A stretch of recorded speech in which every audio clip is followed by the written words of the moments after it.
Welcome back to another edition of Elevate Your Grind, brought to you by the Cannabis Lab. I am your host, Todd Rosales, and I want to wish everybody a very happy new year. I hope you guys got to tune into our show last week. Yeah, last week with Morgan and Emily Paxia reviewing the cannabis industry in 2020. I thought it was an awesome show. It was a great excuse for me to open a bottle of champagne before 3 p.m., and it will probably be the last time you see me wear any kind of a tie on this show as well, maybe until this year's New Year's show. Well, it's great to be back. I'm very excited for what we're going to do in 2021. Listen, we've done 106, 108 interviews, something like that. We've only repeated guests twice at this point, both Brady Cobb and then Morgan and Emily Paxia. So we've told a lot of stories. We've got a whole lot more to tell. And today's guest is no different. Before we get into today's guest, of course, everybody, please remember on February 6th, we're going to have the annual C-Lab conference. Yes, it's going to have an in-person component to it. Yes, it will be socially distanced. Yes, masks are required. We're going to do this as safely as possible. And although this is a business-to-business event, folks, if you are a patient in the state of Florida and you want to see the people behind the plant, it is certainly a great event for you to come out to. We're going to have most, if not all, the MMTCs here in Florida in attendance. There's going to be a lot of the support of the industry as well, too. So definitely come check it out. You can find out more information at joinclab.com. And then, of course, there will be a virtual component. We'll be broadcasting some of the panels, and we'll give you that information as it comes. And then finally, if you missed any of last week's episodes, you can go to our YouTube at youtube.com/elevateyourgrind. Feel like I'm a little rusty being new year here. So my guest today, I'm very excited to speak to. He's got his hands in a lot of different parts of the industry. The analysis that they're putting out about the industry is very interesting. I'm excited to talk to him about all aspects from where the industry has been, where it's going, what's the best of every other market that we can take from. But what I'm really intrigued about is the analysis that they're doing on social media and influencer marketing and things like that, because that is an area that I'm unfamiliar with. I want to get more familiar with. Apparently, people tell me I'm a part of it as well. So, excited to get into the details here. Please welcome Daniel Abrahami, co-founder of Headquarters and managing partner at AGM Ventures. Daniel, thanks for joining me today. Thanks for having me. And you are an influencer, believe it or not. I despise that title, but I understand when I did this that was part of it. And, I think the unfortunate part is if you actually look at if you look at the YouTube, everything is done well, right? And the YouTube and the audio, like the stuff that I care about, my Instagram so spotty when it comes to posting and everything else like that. So I fight it, but I think I'm going to have to start adopting it. So just embrace it. Embrace it. You're an influencer. I appreciate that. Well, now that you guys have these power charts, it might actually motivate me so I can see my little mug, go up the charts there and get one of those nice scores next to it. I touched on everything you kind of do in the industry, and probably not everything, but some of the highlights. But I'd like to go back, right? Because at some point you weren't in the cannabis space, and at this point you're in all of it, right? So why cannabis? What brought you in here? What's the driving force behind it? Because as far as I can see, you were doing fine jewelry and gemstones and things before, and as I understand, that's not exactly a terrible paying job. So, what brought you into this highly controlled, highly nascent industry that we call cannabis, man? Yeah. So, I mean, I came out of emeralds, and I guess you could say, it's a different kind of green. But yeah, I mean, I started in the family business. I kind of had the entrepreneurial bug since I was a kid. Everything we do is a family business. So from the emerald mining and cutting and distribution to paint distribution to all the movie studios and theme parks. Those are different businesses that the family's been a part of. But I grew up in LA. I've been surrounded by cannabis my entire life. Whether or not I tried it as a young kid, I won't go through that. But I have been surrounded by it out of high school. I had friends that were in the 215 era, friends that had dispensaries, had pre-ICO licenses, and I've always kind of helped them at arm's length. So I never got deep into it. I never got into the plant touching side of it. I've always helped them with more kind of on the boring stuff, the compliance side. I help them do their books and try to stay, somewhat compliant at the time. I helped them with some branding stuff that was always kind of my passion. I did that kind of thing. And then when the Prop 64 passed, I decided this is what I wanted to get into. I wanted to take a deep dive. And, that entrepreneurial bug has always been around, even though I was in the family business. I started multiple direct to consumer companies. I started one of the first decentralized jewelry manufacturing, where we brought together So all these. I want to stop it here because with a lot of the entrepreneurs, I'm fascinated by the journey, right? So I Yeah. did a little bit of digging. I saw one of your first businesses, one of your first ventures was a paintball supply company or something along those lines. How old were you when you started this? I mean, was this a hobby to fund your own paintballing or, It I, was I it got to was know for how you got sure. started.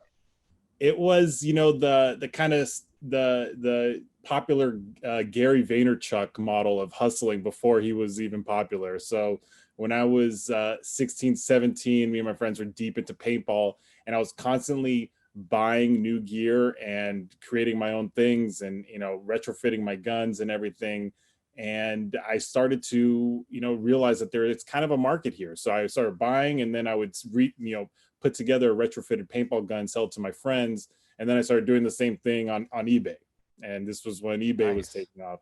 And during that same time, and this is before AWS, had the cloud computing and everything, I was reselling server space for my gaming friends, and the for Counter-Strike. It was a game we used to play online. So I always had it kind of in me. I always wanted to do my own thing. I always told my parents that as in high school, I was like, I can't be an employee. I just can't do it. It was hard for me to take orders from somebody. So I've always looked at where can I kind of provide value and also make money doing it.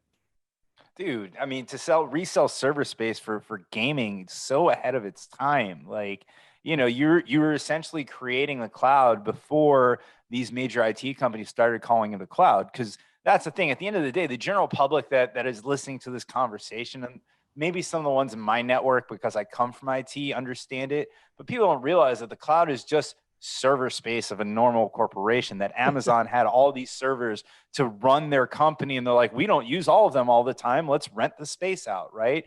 Dude, you were doing cloud computing before it was popular. I mean, I love that, and I'm jealous because I think it's really cool you got into a sport like paintball, which gave you the opportunity to create a company around it. Because like someone like me, I was into baseball. It wasn't hard to find stuff for baseball, but I remember I had friends that were into paintball, and there were more niche magazines, and like you had to figure out where to go and you had to know your stuff.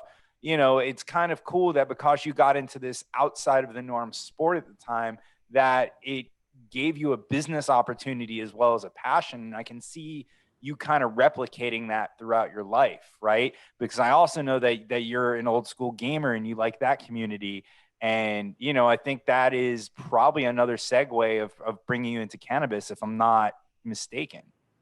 100%. And when I look at cannabis, I see kind of these multiple intersects within other cultures. So gaming culture, fashion, music, you name it, and cannabis intersects them all. And there's a way to there's a clear kind of pathway that you can merge those two. So and in terms of like a niche, like I've been a big fan of small dedicated fans, right? Small dedicated consumers. So one of the things that I look at is like, is there a group of people that are kind of fanatic about something, and will they actually engage with me? And I always, a lot of the things that I tell the brands that I work with is I'd rather have 10,000 dedicated loyal consumers than 100,000 consumers that are just buying my product once and never buying it again, right? And so I I definitely agree with that. Go on. You have more. I'll make my point out. no, and just bringing that into the cannabis space, I think one of the things that a lot of brands they see is like, hey, they're like, oh, I want to take over the world. And it's like, no, no, let's like first get like 100 people to buy your product and love your product. And then let's It, take it from there. that's really cool because the way that kind of is maturing is it's really kind of how entertainment progressed from big studio productions and, you know, four main TV channels to now all these streaming platforms where more content's being made because it doesn't need to be made to get the biggest share of the box office in the weekend. It just needs to be made at a budget to where they know the audience that's already there for that product will watch it, right? And that's where you get a lot of these fan service movies and you get these series that end up being great, like Mandalorian and everything else. But Mandalorian, they knew that they had Star Wars already built in. So if they told a good story, it would get accepted. Obviously, that's a little bit of a different example because Star Wars has a huge following. But you look at, you know, cult classic movies or anything else like that, like something like Cobra Kai, which now, you know, is immensely popular because they did it very well. But when it was on YouTube, you know, they were going after hardcore Karate Kid fans. And how much more niche do you get than people who are hardcore Karate Kid fans, right? So it's interesting to see that branding and CPG in that world is kind of evolving as entertainment did to where you really just need to find your audience. I mean, is that kind of what you would say for brands in this space looking at this year going? 100%. I you know, if we take it back to just branding in general, and we look at, you know, the marketing channels that were available to brands. Let's talk about the 70s, 80s, 90s, TV, radio, newspaper, three channels, all expensive, right? So you really just had the brands that were able to pay that were right in front of you. Now we had, you know, going to the 2000s and to now we have the digital era where the marketing channels are all over the place. You have Instagram, you have all the social media. You have more micro communities being built around these different interests and hobbies. You have Reddit that you can, you know, go scour through and you find the most random topics that people are passionate about, Facebook groups, all that. So now you can have multiple brands that can penetrate these communities and engage with consumers on an extremely authentic level that they never had the capability before. Before it was you had your, you know, the top 3 4 brands of one segment and that was it. Now you can really dive into those communities. And you know, when we're talking about, you know, how cannabis intersects with all these other cultures and passions, you can really build brands specifically for these consumers. You know, it doesn't just have to, not, you know, one concentrate brand doesn't just have to be a concentrate for everybody. You can build concentrates that are designed for um, gamers, right? That communicate with gamers, that their messaging is all around gaming, and you build an authentic relationship with it, where those gamers are going to want to, they're going to prefer your brand first. And so, you know, once you kind of understand that, hey, I don't need to take over the world. Let me find who my super fans are. It really kind of takes a lot of weight off your shoulders, and you start to understand, okay, let me just focus on them, because those guys will start to talk about the product to their other friends who might not be gamers. They might be in other parts of, you know, other interests and hobbies. And that's where the casual fans come, right? But those casual fans, they come and go. The super fans are the ones you want to continue to stay engaged with, who use word of mouth and can expand your reach. Yeah, you know, I could have this conversation for hours. So, you know, I've mentioned this on the show, and just to put it out there, you know, I work for Spring Big, and part of what I do for them is I'm on the brands team, and we work with brands every day, giving them an additional platform for marketing. I don't need to get into that, but you'd be surprised how many conversations I have where we don't have a problem keeping inventory on the shelf, or you know, they're going by word of mouth, and they don't. Or honestly, the one that kills me the most is, oh, when you put out good stuff, you don't have to do all that other stuff, right? Because they think they have the best product. And it's like, you know, I go back, and it's such a nerdy movie to reference, but there was this, I think it was a TBS movie called Pirates of Silicon Valley, where it had Bill Gates and Steve Jobs, and they were talking, and Windows had been bigger than Apple. And Steve's like, you know, Bill, our stuff's better than yours. And Bill Gates was walking away, and he turns around and he goes, it doesn't matter. right? And I don't think a lot of these brands understand that just because they might be putting out the best stuff right now, it's a plant. It may not be consistent that way, but you need to build a following. And what you're saying resonates with me so much. I pulled this out so many times in this podcast, lol, right? And I remember my first trip to California dispensary, seeing this on the shelf, and you talk about a concentrate brand for gamers. Well, before I got into cannabis, I'm a whiskey consumer.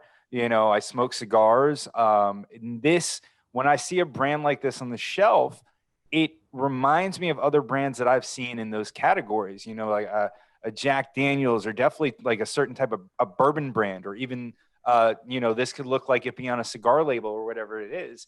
And they immediately pulled me in. And I always have this conversation with people saying that Lowell didn't become one of the bigger brands in California because they had the best product, but they understood branding and marketing. I mean, at the end of the day, they were reselling other people's flower in their own containers. So I don't know if I have a question associated with this, but do you see the brands going into 2021, or just companies going into 2021, that are not looking to really create a brand behind their product? Are those the ones that we're going to see fail? I think so. I think the future of cannabis is on the brands, right? You know, in the end, cannabis is a commodity. Yes, there's you know, the very high end products, and then there's the value products, and the high end products are going to have the headies that are going to be seeking that. But that's a smaller segment of the market. Most people, they want to be able to, you know, buy some product that's going to get them high at the right price. And right now there's very low brand loyalty. So, you know, how do you, when right now is like kind of the moment that consumers are picking who they're aligning with, right? And so the second brands kind of move away from thinking so short term and start moving towards actual brand building, you're going to start to see consumers pick who they're going to want to stick with. And I think that's going to be key, right? Because like you said, you know, some brands are simply buying other flower. They're not even growing their own strains or growing their own flower. They're just buying it and packaging it up. But they're doing it in a way that can be authentic and can engage with their consumer that they're aiming for. And they're not trying to be everything to everybody. There's usually, when you try to be everything to everyone, you become nothing to everybody because you don't resonate with them, you know? And so it's really the biggest struggle I have with most of the founders I talk to is like, please stop trying to own the world. You're like, just take over one neighborhood. Like literally, I tell them, like, we're going to get you in 10 stores and we're going to own those stores. It's going to be a 50-mile radius. Let's own it. And then let's go farther. Like, there's no reason to try to think and really it's because of, you know, social media and everything. And we do idolize, you know, these unicorns, right? And we read about the venture-backed companies. And I come from a line of family businesses, right? So all of our businesses are not venture-backed. They have been running for 30 plus years and they're cash flow positive. That's the kind of business we believe in, right? And when you're building a brand, I think you're not building a name, you're building a brand. So you have to build brand equity. And brand equity can take you much farther than, you know, thinking so short term. Because if I'm a California brand and I build up, you know, a name that I can go out and say, hey, you want to license my brand? I can actually demand a premium, right? And that's where the payout starts to come. But it's not built out overnight. Yeah, you know, it's interesting. We are obsessed with all these unicorns that we see on social media, but you know, it goes back to the meme that goes around of the iceberg where you only see part of the success, you don't see the whole story.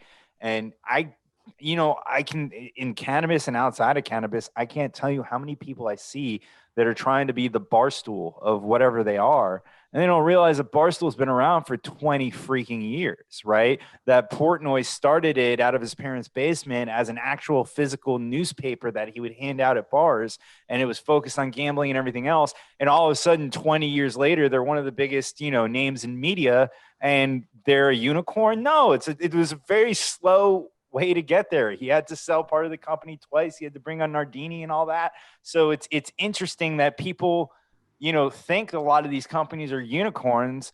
but they're not. There's a lot of work behind them that you were just unfamiliar with, or you don't know how long they've been around for, right?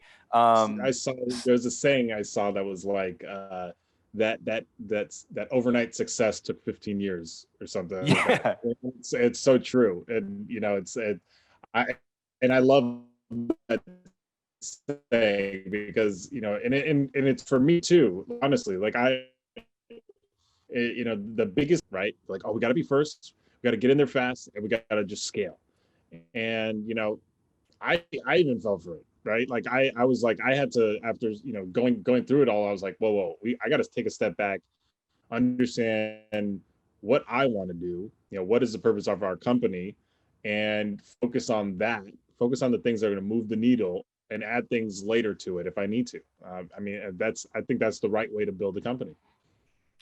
You mentioned something interesting there that you don't need to be first and you don't need to go for a land grab. And, I hate to continue to shit on them, but, MedMen proved that, right? And a few other companies. And, I feel bad for them because they're butt of the joke. I think at the end of the day, if they would have treated it like a CPG company instead of a tech company, maybe they would have been a little bit smarter. But I very uneducated opinion on my part, but it's not always the best way to operate. It's funny. We always tend to forget where we can look at traditional industries, and every so often a new player comes out of nowhere to become the dominant force, right? We had search, we had Yahoo, we had all these other companies, and Google came from behind and became the dominant force there. um, and maybe I'm trying to think of a really good example, but one in my head is Airbnb. People don't realize vacation rental websites existed well before Airbnb, but Airbnb just made it easier. It was a better mousetrap, right? And all of a sudden, Airbnb, when you think of renting a place, where do you go first? You go to Airbnb. I was using, I don't know why they call it Verbo now, which was VRBO, vacation rental by owner, well before I ever knew what Airbnb was. So I can't, I think you're 100% right that you don't need to be first. You don't need to be the biggest. And I'd hope more people take that kind of inch by inch mentality where it's, dominate your block, dominate your city, go to the county. It's like when you play these like mafia style video games, you take over one business at a time. And then once you have enough businesses, then you go after the other families, right? So, I just bringing it back to gaming. Yeah, that I mean that is exactly it. And but the thing is it's so unsexy to say, right? And on our end at headquarters, when we're talking to companies that are just starting out, or even companies that are vertically integrated in states like Colorado, and we're talking to these brands and they want to come into California, and it's like how do I tell a brand that had a lot of success in Colorado that they need to just be humble when they're coming into California, right? It's like it's the last thing that they want to hear. They want to hear me tell them that they're going to come in, they're going to kill it, they're going to do amazing, they're going to be the number one brand in California. Meanwhile, I'm in there saying, hey, California's tough. It's a massive market. It's a multi-billion-dollar market, but at the same time, one of the smallest markets. We have 1,000 retailers, 1,000. Take away home delivery, we have over 800. So it's like those 800, I can have 3 people cover those 800 stores, right? You don't need a massive company to cover those 800 stores. And of those 800 stores, you really probably want to be in like 300 of those. And of those 300, maybe 150 of those actually matter to your brand, right? And so when you're talking, and when I tell them, hey, this is the amount of stores we're going to aim for, they're like, well, let's be in all 1,000. Well, you don't need to be in every single door. It's not about number of doors. It's about the type of accounts. And it's about the accounts that cater to your audience. And it's about the accounts that can actually move product, right? And sell your product correctly. And so, when I tell them, hey, we're going to pilot this, we're going to start with 5 stores, we're going to do this, we're going to do that. They're right away. They're like, oh, well, I have a vertical company in Colorado. Okay. Don't forget how long it took you to get there. 8 years. Like, and so I think it's being in cannabis is a very humbling experience. I think it's like you almost have to go through those growing pains to realize, and it's a very tough transition for a lot of legacy players to try to navigate the new terrain.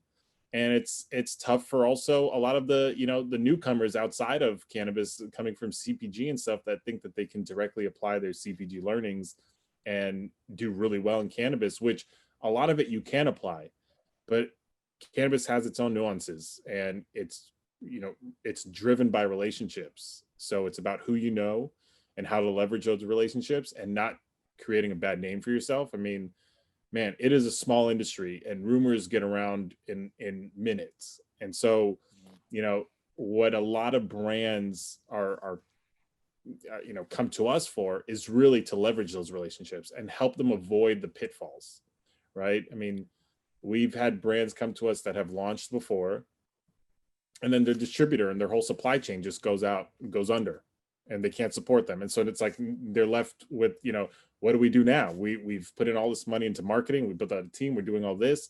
What do we do now? And so, we really are just trying to, I look at headquarters as like a tool shed, and we're constantly adding new tools to the shed that brands can leverage, starting with the launch pad. The launch pad is like kind of this all-inclusive pilot to get you from idea to product on the shelf in 6 months. But what happens after? All right, how do we support the brand? So, we have our managed sales team we have a book of business of 200 stores, and I'm happy with those 200 stores. Those are the stores we want to be in, right? It's a good enough starting point. And then with that, we have our vetted supply chain.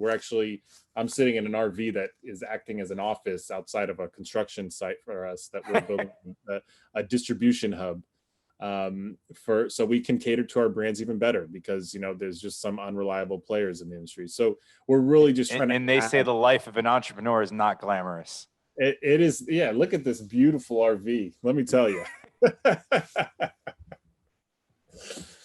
Yeah, no, we're constantly trying to add tools that founders can rely on to help them navigate this terrain, because I do believe that the future is reliant on these brands, and these brands, if they can survive the ups and downs in the next couple of years, that there will be massive payoffs for them. Yeah, it's interesting. It's really interesting to look at this entire community. There's so many great points that you made there, just starting out with the fact that no matter where your background is, whether it's cannabis related, whether it's finance related, it's product related, that there's a lot in this industry you don't know, right? Or there's a lot that is going to surprise you. You had mentioned people from CPG coming over here, and I can't tell you how many people in marketing, the first question I asked them, and it's a loaded question for me, is, did you have to throw your playbook out when you got here because those channels aren't available to you, really? And, they laugh, and then they talk about all the things that they wanted to do that they can't do, that coming from other markets, right? I want to get back into the launchpad and everything else there, but kind of in turn with that. And we're going to focus here. We've been focusing on the recreational market. I know you and I can probably expand on that into industrial hemp and the medical and everything else, but let's stick with the recreational market.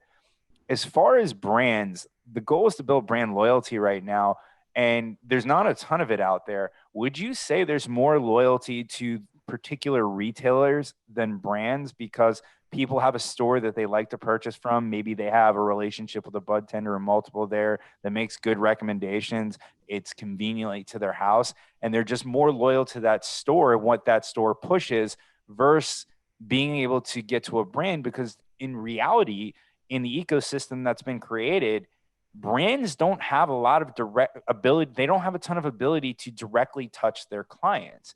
They kind of have to leverage the dispensaries. So would you say a lot more of the loyalty is leaned towards retailers as opposed to brands, which is probably different from, any other industry?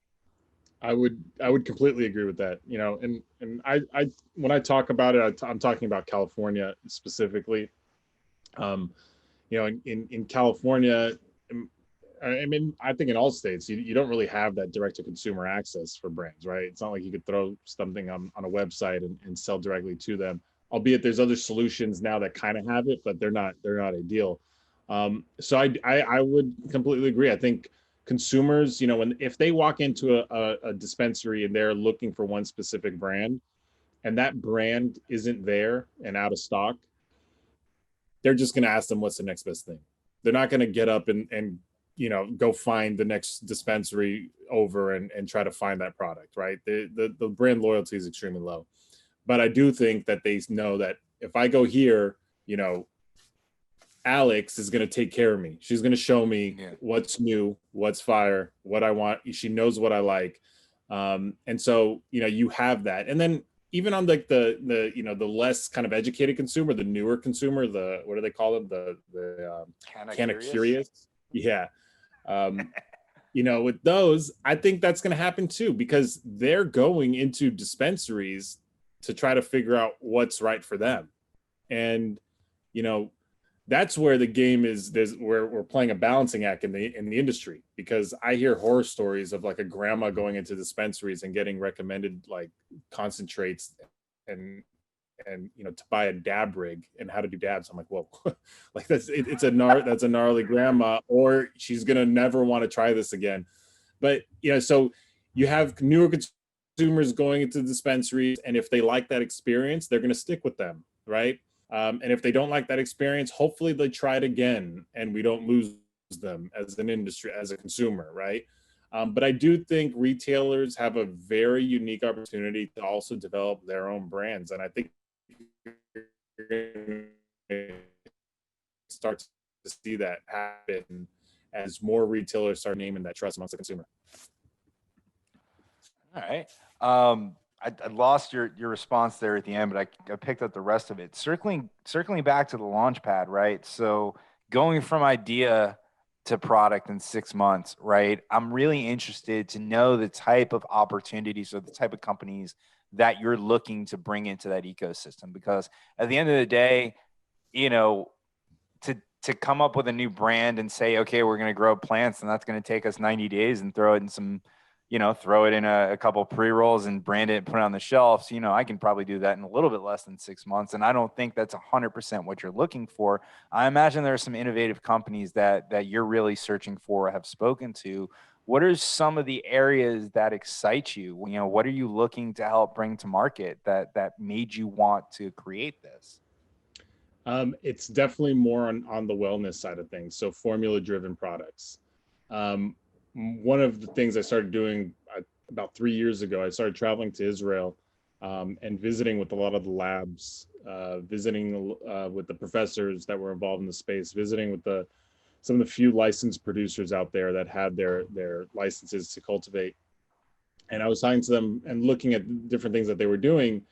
And I'm wondering why they're not coming to the States and not coming into California more specifically. And when I would ask them, the answer from them would be, one, I don't know how to do that, and two, it's really expensive. And we need to know that we have the right supply partners, that we have the right manufacturers to do all these products. So right away, I started thinking about how we can help these companies get into the market, because that was really kind of my passion. I really saw the future of cannabis as a wellness product for consumers that aren't the daily smokers, but that can really benefit from this. And so one of the first things we did was said, okay, let's go through the process of launching a company into California. What do we need to do, right? We need to identify our supply chain partners. We need to gather in all the consumer data that we can to understand who our consumers are. We need to develop our go-to-market strategies. We need to do all the branding work based on, after we gather all the data from the consumers, we need to start developing our messaging. And then, the production side of things is really what takes a while. So it's less so flower products, and it's going to be more so, formulas that we have to develop and walk manufacturers through the SOPs.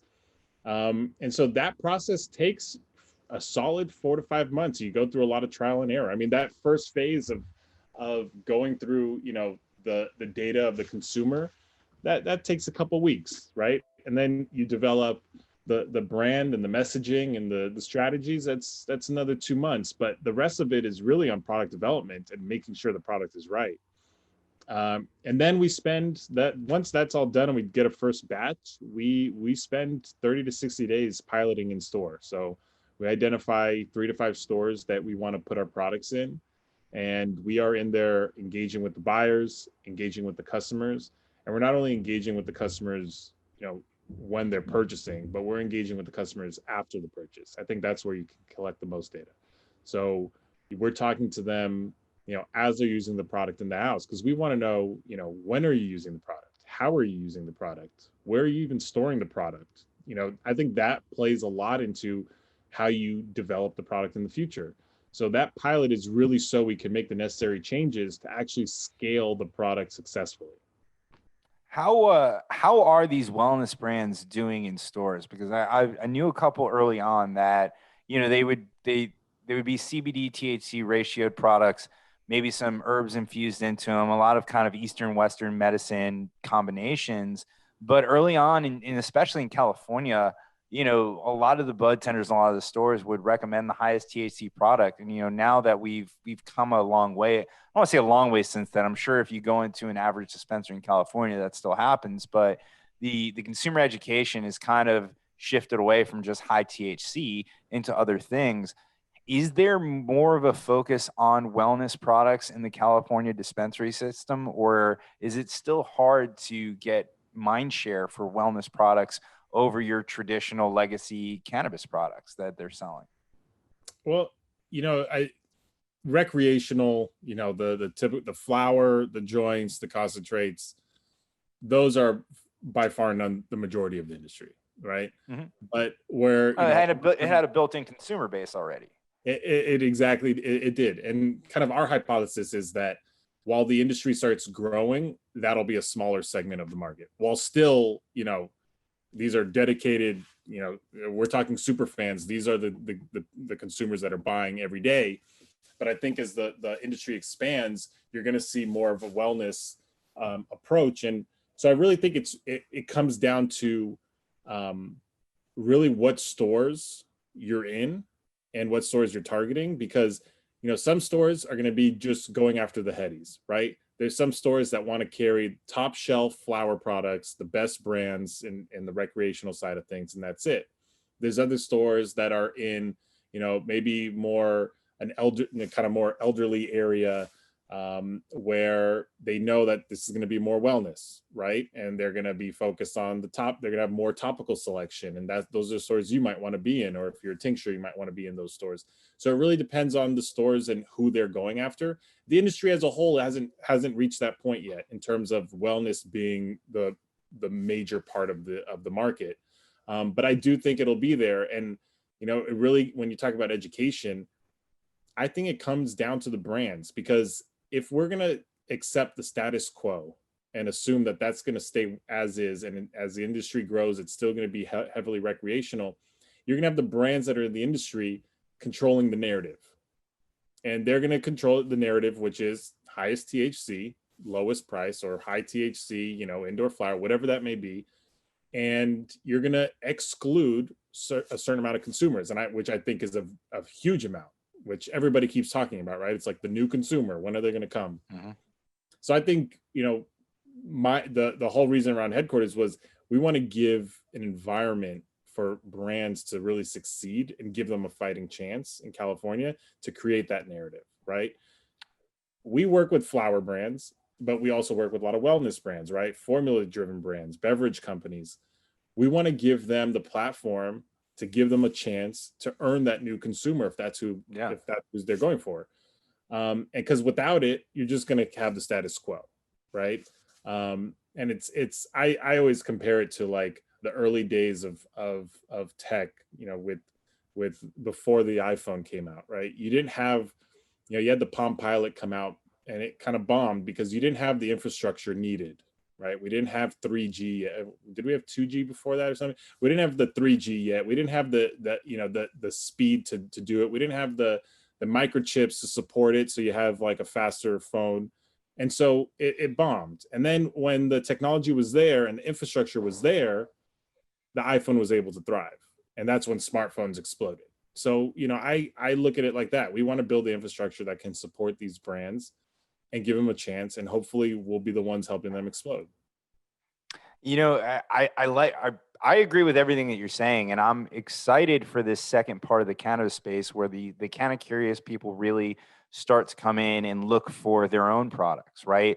I want to tread on this gently, but I'm part of the adult use market. I consume, I buy here. I mean, technically in Florida, I'm a medical patient, but if I was in California, I would be buying adult use and I'd be buying flower and pre-rolls and everything else. And I was excited when that all got legalized. And I know it's not where it needs to be from an industry standpoint, but at the end of the day, I can go into a store, I can buy what I want. I can buy more than what I want in so many different forms, more than I could ever imagine in a store. So I'm very happy with that. Right. And when I interview people who have those legacy brands, I still get excited as a fan of that and everything else. But what really excites me about the industry is what you're talking about and what we see looking forward, where that's going to be that part of the industry. And that will be my Napa Valley wine. That's going to be my wine, my beer snobbish and everything else. And I always look at it that way. But, part of me, not a part of me, most of me and why I do the show is really excited for forward looking, integrating it into wellness and medicine and everything else. And I saw something really cool. I really liked reading your interviews because you mentioned a lot of statistics and things like that. I guess having access to data will do that for you. But something like 70% of Canadians said the thing that's keeping them from trying cannabis is actually smoking it. So, what you're looking for, I hope that was you. You're looking at me like you didn't actually say that. No, I posted I did, yeah. Yeah. So I'm saying, I'm like, wait, I could have sworn that was you, but if not, you said it now. So you're looking forward to beverages. Beverages are a category that really excite me because I agree with that. What blew my mind is for a while when, CBD was huge and they still do, they come out with smokable CBD. And in my head, I'm just like, what the hell is that? I go, you're passing it out as a nutraceutical and then you're going to have them consume it by smoking it. This group of people does not smoke. They're not smokers. That they're healthy. They're running marathons. You don't see maybe cannabis smokers. Yes. But you don't see people who typically consume that way, cigarettes or anything else in that. So that always blew my mind. I knew cannabis would eventually have that problem, but not only people who don't smoke, but also social consumption and public consumption, right? A joint, no matter how great they are and how much I enjoy them, it's invasive and you smell like it. The whole area around you smells like it. There's smoke around. This country has fought for a very, very long time to take physical smoke out of places. They're not going to let it come back in just because they've legalized cannabis. So I'm interested to hear your take on the beverage market and what excites you about it, because I see companies and going back to branding and marketing, companies like and they excite the crap out of me, right? They've got an awesome looking product, the guys with their pink sweaters and everything else, and it seems to be doing well. The celebrities are around, behind it. But then I got the opportunity to speak to another person, Sarah Stewart, who runs the Hospitality Group, and she's focused on consumption lounges, and she's doing all cannabis beverage bars. And there are more beverages than I had even heard of. So this category excites me a lot. Are you working with any beverages? And, is this where you think a big part of the adult use market's going to go as more of the kind of curious become cannabis users? Yeah. So right now I'm actually drinking a Highboy from Can. That was not planned whatsoever. That's hilarious. I'm gonna charge them for this, but I think the verdict's out. I don't know what to think of beverages just yet. I am excited for it because I love them. I definitely love them. Right now, what really moves off the shelf in California is really high dose beverages. So there's these 50 milligram, 100 milligram drinks that are selling for like, 10, $12 that kind of fly off the shelf. But those are aimed at the current, the kind of recreational user that's going for that value, right? THC to dollar ratio. Now, when you're talking about really unlocking the future of what the industry could look like, beverages may just be the key. I can't smoke at home. I have a daughter. My nobody smokes in the house. But when I'm 8 o'clock, 9 o'clock at night and I'm looking to wind down, I'm cracking one of these open, right? It relaxes me. It's discreet, tastes good. I can sit there. This is something that I think is going to be the future. It's recognizable, right? Everybody knows beverages. I think the only hurdle cannabis is having is that as a horror stories, we have some horror stories in college making our own edibles or something. And so when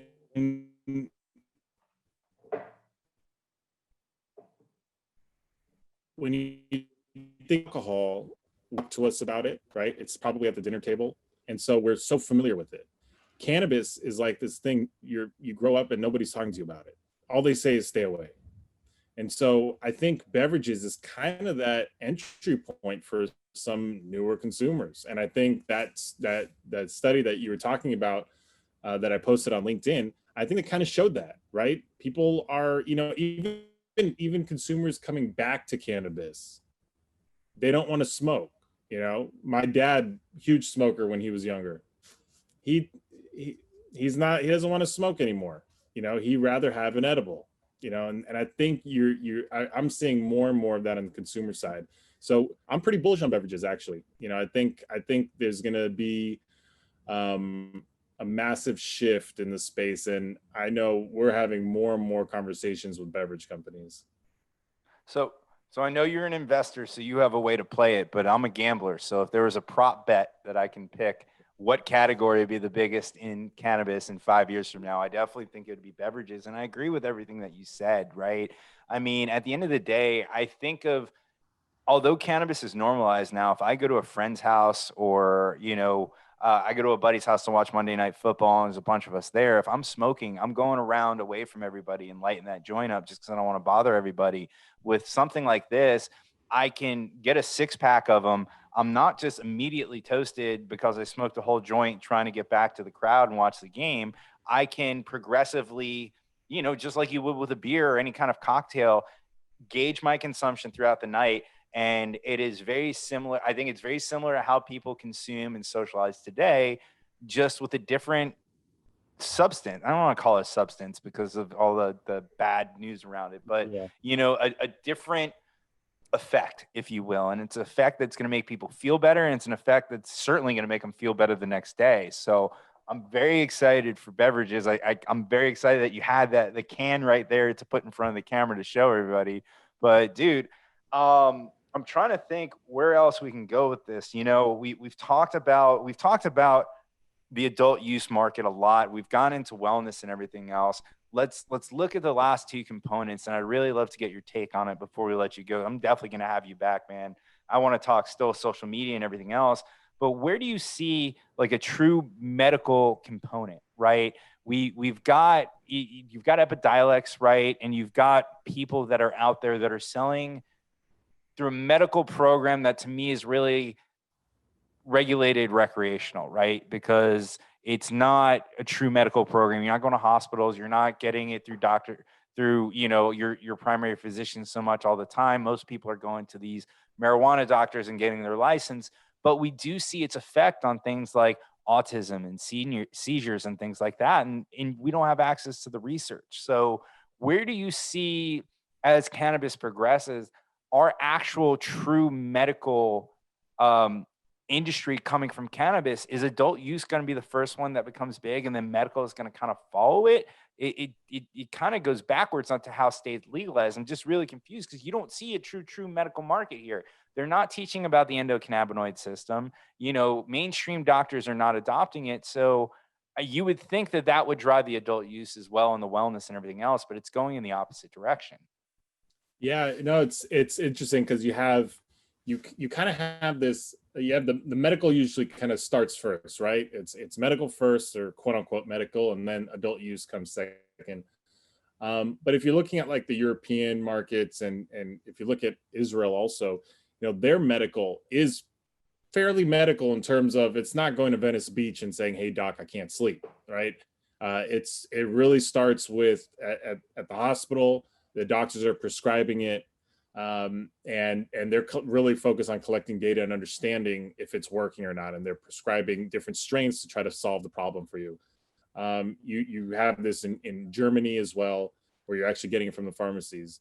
But in the U.S., I mean, I think we're going to have this. I think recreational is really going to be the main market, where we're going to have wellness under that and kind of nutraceuticals, because I don't think flower will ever be considered a true medical product because it's too inconsistent. You can't grow it Yeah. the same way you did before. So you're going to have, yeah, I look at cannabis almost sometimes as an ingredient. So you're going to have, a cannabinoid, like a minor cannabinoid that might be the main, not the main one, but an ingredient in a pharmaceutical product where they can make it consistent, right? It's a pure form API, where you're going to have the pharmaceutical industry kind of control that part of it. I don't think we're going to have kind of the whole, you might have attempts to have the entourage effect, but that is really going to be still around the kind of nutraceutical. It's going to be, I think it's going to be kind of almost like that Eastern medicine approach. So I think, you have to bundle up wellness into the recreational side. So if we're saying, what's going to be bigger, it's going to be the rec side. I think that's going to be the big market. The pharmaceutical side, they're going to own it. There's nothing we can really do about it, and that's going to look way different than the rec side. Yeah, it's really interesting to see how it matures because, like you said, Israel did it the complete opposite way and was very, very strict medical for a very long time. I hope a lot of that research is allowed to come here and we can use it because there is so many medical benefits of this plant. I said I was going to let you go before we get into social media, but I'm really actually intrigued in this, right? So you kind of came out with this. I'm going to call it the hot list for lack of a better term, but it was kind of, when we look at the channels available to recreational cannabis brands, circling back to the meat of this conversation, they can't pay for social media in a traditional sense where you have a following and you pay to boost it to reach your entire following on Facebook or Instagram. You can't really do Google ads. I actually saw my first Curaleaf Select cartridge ad on a real website, which blew my mind. So one of those programmatic ad programs was working. It was one of those BS. It wasn't BuzzFeed. It was one of those like really small Facebook sites. It's like 25 things about shit that you really like because there's an algorithm. And I clicked on that and there was a Curaleaf ad. It blew that was more exciting than whatever clickbait I clicked on. So these channels aren't available. And a lot of companies are leveraging influencers and influencer communities. Those can be very pricey without knowing what the actual return is. Because if I look at some of these big time celebrities, I'm just going to use Snoop because everybody knows him. He's got a big following. If I'm a niche cannabis brand or a cannabis brand that's even just regional to just Southern California, yeah, Snoop's got a huge Southern California following, but I'm also paying to reach all of his followers across the world. And I mean, Snoop's got a huge following, right? So I imagine it's very hard to figure out the effectiveness of some of these influencer campaigns. You've started ranking them along with brands and everything else. It sounds like you love this stuff. Was this just part of, you figuring out what you needed to for your own brands? Or was it just, what made you do this? Because the information is awesome. And actually my other name for the list is the list of companies that do collaborations with Nike of shoes that I cannot get because they sell it in 0.7 seconds. Yeah. Well, yeah, I mean, we're calling it the brand affinity report. And it is kind of out of necessity. One of the things we realized was, there is a certain stage where you shift from being regionally focused and really just more focused on, getting into stores to when you start to focus on building brand equity. And how do you build brand equity? And you kind of have to build that brand awareness. And you don't have many options. You are really limited to kind of this organic reach, billboards, that kind of thing. And so we said, okay, social media, you can operate on there. You might get your social accounts shut down, which sucks, but you can't pay. So how do you build a social following? How do you build awareness? And that's really through influencers. And we say influencers. Influencers is a very broad word. You have the standard influencers on Instagram, but other brands in other industries are influencers. Podcasts are influencers. Athletes are influencers. You guys are all influencers. And so we said, okay, but now influencers can also be a money pit. how do we identify which one's actually going to work? Who and what that actually affects our consumer, right? Who do we know that is, you know, educating our consumer the right way, that our consumers are following, that has their attention, that they're going to kind of convince them to try this product? How do you do that at scale? And so we developed this brand affinity report that basically analyzes a brand's social media following. It looks at the millions, if not billions, interactions that their followers do on social media. It looks at their likes, who they follow, their comments, using language analysis to understand if it's a negative or positive comment. And then we start to paint this picture of, okay, who are these people really engaging with? And we look at 56 different categories. They span across music categories, sports, film, gaming, etc. And then within those categories, we look at who is actually important. So, for example, I'll give you one example on a cannabis brand. We found that hip hop was their number one category, by far none. I mean, the most important category to their consumer. And within hip hop, we started to look at the different artists that actually had impact on their consumer. And we found the obvious A-listers: Wiz Khalifa, Travis Scott, Snoop Dogg. They were the A-listers.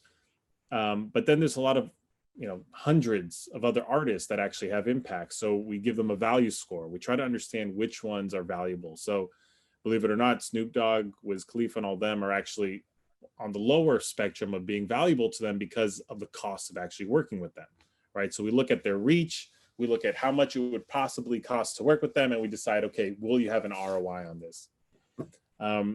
So those are good to know because it helps kind of inform your consumer and how you, how you communicate with your consumer.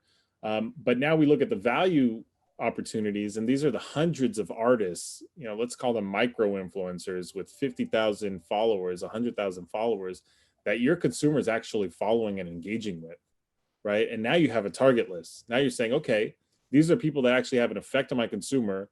How do I engage with them? Do I send them a swag bag? Do I actually pay them for something? How do I engage with this artist to actually promote my brand and build brand awareness? And that's the goal of the data. Dude, I've been kind of scrolling through it as you're talking here, and I can see this being invaluable to companies because it's so hard to analyze who you should work with. It's funny. I've always said to myself, like, I don't follow anybody else and what they say and the products they push. When you look at a lot of those big time celebrities, and then all of a sudden I took a step back and I realized that my influence comes from the comedy community, right? I listened to Rogan and Brendan Schaub and Burt Kreischer and Bill Burr, one of my absolute favorites.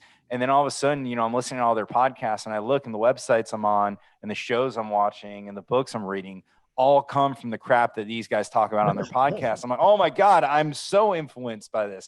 I'm not looking at rappers or rock stars or movie stars. It's just the comedians that have the effect on me. So exactly. It's the subtle things. Yeah, man. But no, it's interesting. So do you give Mike Tyson a high score just because I'd be afraid if he found out he had a low score? We probably would. There's certain people where we're like, hey, you know what, bump this up because we don't have a bad name. No, I'm kidding. Yeah.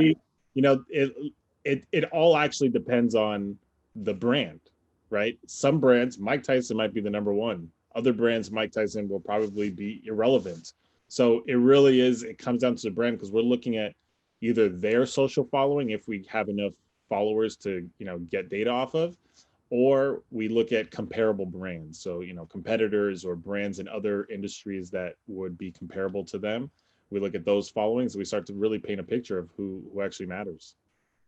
All right, man. Well, I've had you on for over an hour. The sun has set on your RV. Dude, this was an awesome conversation. I really enjoyed it. I expect to see my name on that list in the next 4 years, of course, towards the top for most brands. But we announced it here today, 2025. You're going to see me at the top of that list, everybody. But Daniel, before we let you go, let's tell everyone where they can find you, where they can follow you, all that good stuff. Yeah, I'm on LinkedIn. You can find me at Daniel Abrahami. You can find headquarters on LinkedIn as well. You can find us on Twitter at We Are Your HQ, and our website is cannhq.com, CANNHQ.com. Awesome. Thank you. And thank you, everybody at home, for tuning in. If you missed any part of this episode, it'll be live on our YouTube page next week at youtube.com/elevateyourgrind. Don't forget the annual C-Lab conference on February 6th. That is a Saturday. Check it out, joinclab.com. This has been another episode of Elevate Your Grind, and we will be live with Brian Gerber from Hemper on Thursday at 6:30 p.m. We'll see you then.